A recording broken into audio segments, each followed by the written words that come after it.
Okay, we are back for the sauce lab, and today I'm going to demonstrate the veloute sauce.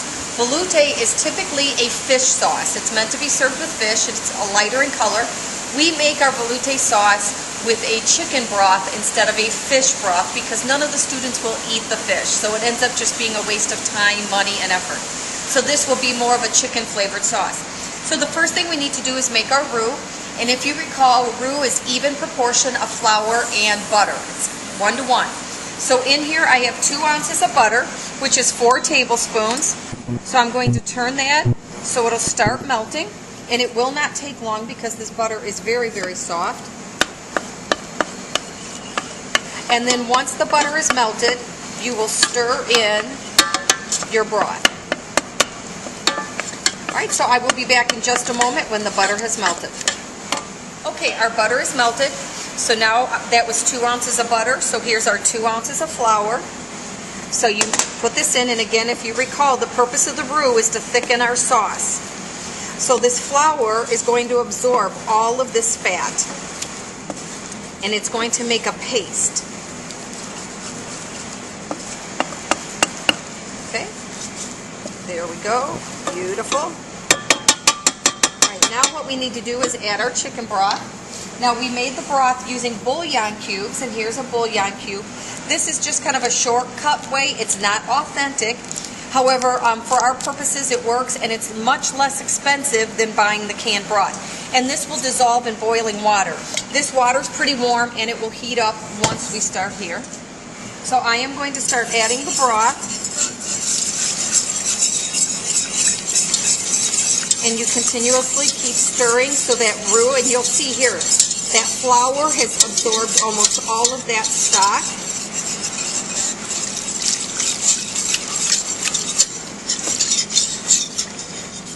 And this is a little easier when you have a second person to hold the container or hold the pot, but it will all work.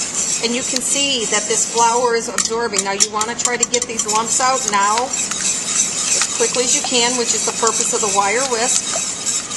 And it's getting nice and smooth here.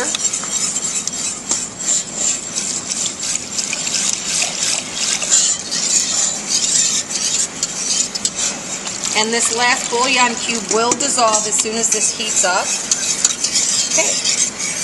So what we're going to do now is we're going to bring this to a boil and then lower the heat to simmer, and it's going to simmer for 30 minutes. So we will see, remember, you're going to bring it to a boil. So I'm going to turn this up to about not 10, let it boil, and then I'm going to turn it down to 2. And once it's down at 2, you will simmer it for 30 minutes. So we'll see you back. Our veloute sauce has been reduced down to 1 quart, which is 4 cups. As you see, this does not get super, super thick like some of the other sauces. This is more of a thin sauce, very flavorful. The flavors are concentrated since we've cooked off so much of the water.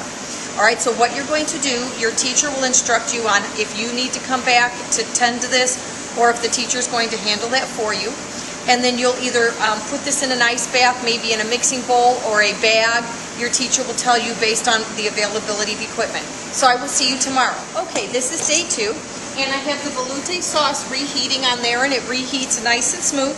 And then what we're going to do is make an essence, or a flavored water, in order to flavor our shrimp a little bit for cooking.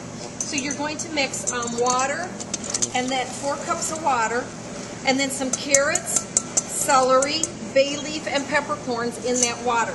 And that will help flavor it for the shrimp. Okay. So what we want to do is we just want to get this fairly hot, almost a boil, not quite, more like a simmer. And so we'll be back in just a minute. It's almost ready. Our water is almost at a simmer. It's getting close to boiling. So what I'm going to do is add our shrimp in. Okay. And the shrimp, it only takes 60 seconds to cook. All right. And so we will do that. You can see it's already starting to turn a light pink. It happens very, very fast. So while that's going on, I'm going to bring over our veloute. And again, you could present this different ways. You could put it in a little bowl. What I'm going to do is I'm just going to kind of drizzle some on the plate.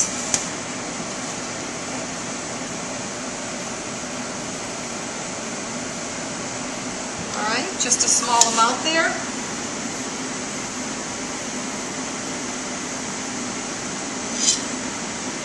And then I'm going to lay the shrimp in.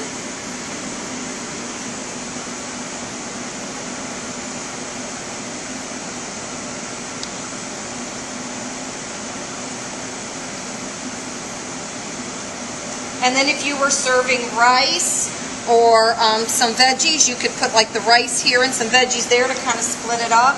Just to show you how the color would add to the plate. You know, I can add some right here just to kind of show you, just a little bit. All right, enjoy.